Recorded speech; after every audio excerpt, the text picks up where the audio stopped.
میں آپ کو ایک مثال دیتا ہوں. آرمی کے اندر نا رینکس ہوتے ہیں. اچھا یہ جو رینکس ہیں, اب آپ امیجن کریں کہ اگر ایک کیپٹن صاحب ہیں, جونیئر رینک کے آفیسر ہیں, وہ کرنل صاحب کے آفس جاتے ہیں اور کرنل صاحب جو ہیں ان کو کہتے ہیں کہ کیپٹن صاحب یہ فائل جو ہے نا یہ 7 والے آفس میں چلے جائیں, جنرل صاحب کا آفس ہے, یہ ان کو دے آئیں جا کے. اور کیپٹن صاحب کہتے ہیں سر باہر گرمی بہت زیادہ ہے, میرا موڈ نہیں ہو رہا, آپ خود ہی کریں.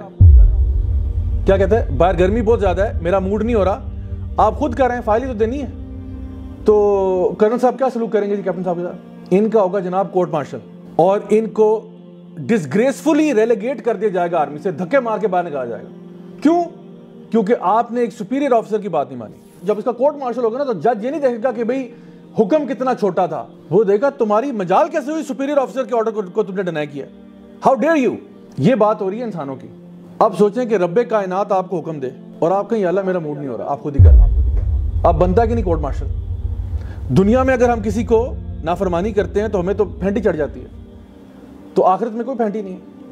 یعنی اللہ تعالیٰ حکم دے آپ کو, اور کیا حکم دیا؟ اللہ تعالیٰ فرماتے ہیں وَمَا أُمِرُوا إِلَّا لِيَعْبُدُوا اللَّهَ مُخْلِصِينَ لَهُ الدِّينَ حُنَفَاءَ وَيُقِيمُوا الصَّلَاةَ وَيُؤْتُوا الزَّكَاةَ وَذَلِكَ دِينُ الْقَيِّمَةُ. تمہیں ہم نے کہا ہی کیا تھا؟ وَمَا أُمِرُوا إِلَّا لِيَعْبُدُوا اللَّهَ. تمہیں کیا کہا؟ صرف یہ کہا تھا کہ اللہ کی عبادت کرو, اور تمہیں اس پہ اتنی تکلیف ہو رہی تھی. وہ اللہ جس نے تمہیں سب کچھ عطا فرمایا, اللہ نے کہا کہ تمہیں صرف یہ کہا تھا اللہ کی بندگی کر لو. مخلصین لہ الدین حنفاء, اپنے دین کو اللہ کے لیے خالص کرو, کسی غیر اللہ کو شامل نہ کرنا. وَيُقِيمُوا الصَّلَاةَ وَيُؤْتُوا الزَّكَاةَ, نماز پڑھو, زکوٰۃ دو, یہی تمہارا دین تھا. اور تم سے یہ بھی نہیں ہوا, اور منہ اٹھا کے تم اللہ کے پاس آ گئے ہو کہ جی سوری میں نہیں کر سکا. تو پھر تم زندہ کیوں تھے؟ تم کیا کر رہے تھے دنیا میں؟ اتنا کچھ تمہیں عطا فرمایا, تم نے خود آئیڈینٹیفائی کیا کہ زمین و آسمان میں ہر چیز کا پرپس ہے. پہاڑوں کا مقصد ہے, بادلوں کا مقصد ہے, زمین و آسمان کے چرند پرند حیوان, ہر چیز کا مقصد ہے. تیرا کوئی مقصد نہیں ہے, تو یہاں فری میں آیا ہوا ہے, عیاشی کرنے کے لیے تجھے یہاں بھیجا ہے. مطلب آپ اپنی لائف گزارنا چاہتے ہیں, ضرور گزاریں, آپ نے بزنس کرنا ہے, آپ نے انجوائے کرنا ہے, کریں, لیکن اللہ کو 5 وقت کی نماز تو دے دو, سال میں 1 دفعہ زکوٰۃ نکال دو. بس کیا تم سے اور کہا تھا کہ جی ماؤنٹ ایوریسٹ پہ چڑھے جاؤ اور وہاں سے جا کے چھلانگ مارو؟ کون سا تمہیں حکم دیا تھا؟ قیامت کے دن جائیں گے منہ اٹھا کے کیا جواب دیں گے کہ اللہ ہم نے کیا کیا ہے؟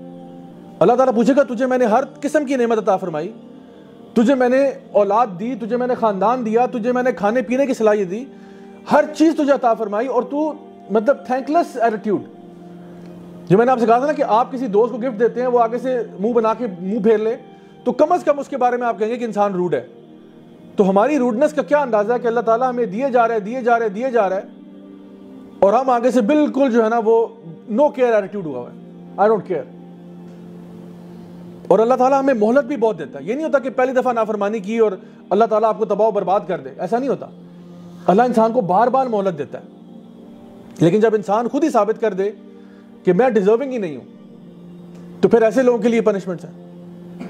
اللہ کے دروازے یاد رکھے ہمیشہ کھلے ہوتے ہیں. ایک انسان بدترین کافر بھی ہونا, بدترین کافر ہو, ہر طرح کے گناہ بھی کیے اس نے, لیکن وہ توبہ کا ارادہ کر لے, اللہ تعالیٰ اس کو معاف کر سکتا ہے.